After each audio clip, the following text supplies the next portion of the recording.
Diabetic పేషెంట్స్కి ఏ ఆహారం తీసుకోవాలి, ఎటువంటి డ్రింక్స్ తాగితే మంచిది అని మీలో చాలా సందేహాలు ఉంటాయి కదా. ఈ వీడియోలో మనం చూద్దాం. హాయ్, నేను doctor Deepthi Kareti, immense clinics నుండి. డయాబెటిక్ పేషెంట్స్ తీసుకోవాల్సిన 3 ముఖ్యమైన పానీయాల గురించి ఈ వీడియోలో మనం చూద్దాం. అందులో మొదటిది వాటర్. అవునండి, డయాబెటిక్ పేషెంట్స్కి సరిపడా వాటర్ బాడీలో ఉండడం చాలా ముఖ్యం. ఎందుకంటే డీహైడ్రేషన్ అంటే శరీరంలో ఉండవలసిన స్థాయి కన్నా నీటి శాతం తగ్గిపోతుంది. వాళ్ళ శరీరంలో నీటి శాతం తగ్గినప్పుడు రక్తం చిక్కబడుతుంది.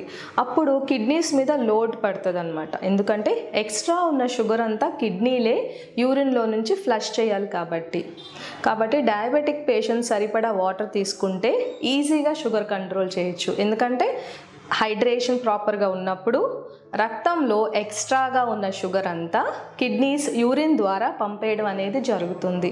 కాబట్టి షుగర్ లెవెల్స్ని మనం న్యాచురల్గా కంట్రోల్ చేసే ఇదొక పద్ధతి అనమాట. డయాబెటిక్ పేషెంట్స్ ఒక రోజులో ఎంత నీరు తీసుకోవాలంటే కనీసం 2 లీటర్ల వాటర్ కానీ లేకపోతే 8 గ్లాసులు అయినా సరే కంపల్సరీగా వాటర్ తీసుకోవాలి. ఇంకా మీ లైఫ్ స్టైల్ బట్టి కొంతమంది ఎండలో పనిచేస్తారు, వ్యాయామం చేసినప్పుడు కొంతమందికి ఎక్కువ స్వెట్టింగ్ రావచ్చు, ఇంట్లో కూడా స్వెట్టింగ్ ఎక్కువ రావచ్చు. ఇలా శరీరంలో వాటర్ ఎక్కువగా లాస్ అయ్యే వాళ్ళకి ఎక్కువగా వాళ్ళు వాటర్ తీసుకోవాలి.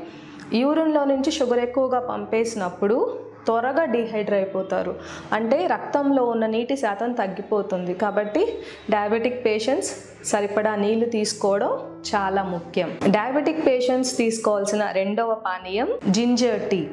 జింజర్ అంటే antioxidants, anti inflammatory properties ఉంటాయి. అల్లం టీలో తీసుకోవచ్చు, లేకపోతే కషాయంలా తీసుకోవచ్చు, మీరు రెగ్యులర్గా తీసుకునే ఆహారంలో యాడ్ చేసుకోవచ్చు.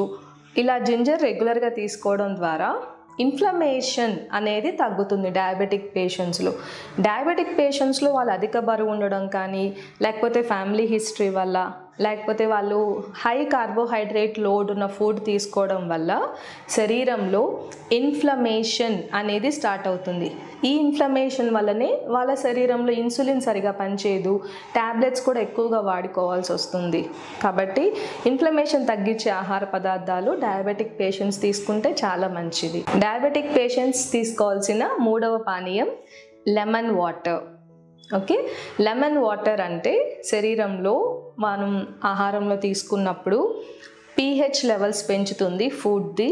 ఇంకా లెమన్ అనే అందులో ఉన్న రసాయనాల వల్ల మన శరీరంలో ఉన్న ఆహారం డైజెషన్ డిలే అవుతుంది.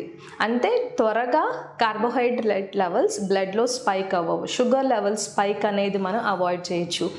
యూకేలో ఒక పరిశోధన చేశారు. ఆ పరిశోధనలో ఏం తేలిందంటే 2 గ్రూప్స్ ఆఫ్ పీపుల్, అంటే ఒకళ్ళకి కేవలం ఒకే రకమైన ఆహార పదార్థం ఇచ్చారు, ఇంకొకరికి అదే ఆహార పదార్థాలతో ఒక గ్లాస్ లెమన్ జ్యూస్ కూడా ఇచ్చారు. ఈ 2 గ్రూప్స్ని కంపేర్ చేస్తే లెమన్ జ్యూస్ తాగిన గ్రూప్లో 30% వరకు షుగర్ లెవెల్స్ తక్కువగా పెరగడం అనేది వాళ్ళు గమనించారు. అది కూడా స్లోగా పెరిగింది. కాబట్టి లెమన్ అనేది ఫుడ్లో యాడ్ చేసుకుంటే నిమ్మకాయ రసం వాటర్లో తీసుకోవచ్చు, ఆకుకూర పప్పులో నిమ్మకాయ పిండుకోవచ్చు, కర్రీస్లో యాడ్ చేసుకోవచ్చు. అలా ఫ్రెష్ లెమన్ తీసుకోవడం ద్వారా ఫుడ్ యొక్క గ్లైసిమిక్ ఇండెక్స్ పడిపోతుంది, రెండవది pH పెరుగుతుంది, మూడవది ఫుడ్ మనం తీసుకున్న ఆహారం స్లోగా డైజెస్ట్ అవ్వి షుగర్ లెవెల్స్ త్వరగా పెరగకుండా ఉంటాయి. కాబట్టి మీరు రెగ్యులర్గా ఫుడ్ ప్లాన్ చేసుకునేటప్పుడు వాటర్ ఎక్కువగా తీసుకోండి, జింజర్ యాడ్ చేసుకోండి, లెమన్ కూడా ప్రతి మీల్లో తీసుకుంటే డయాబెటిక్ పేషెంట్స్ షుగర్ని మనం న్యాచురల్గానే కంట్రోల్ చేయొచ్చు.